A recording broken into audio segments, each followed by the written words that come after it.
Hello, dears. This is Selina Zou from Elephant Roll Forming Technology Company Limited and Unovo Machinery Company Limited. Please follow me. I'm going to show you more of our company. This is the coiner used to load coils. The leveling machine makes the coil sheet flat.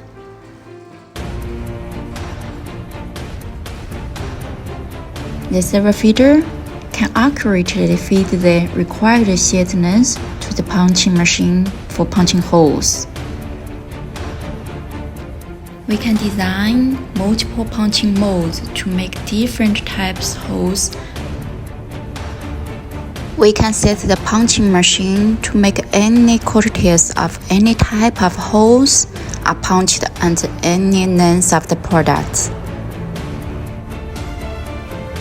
The punched holes coil sheet will drive into roll forming machine to form the product profile, step by step.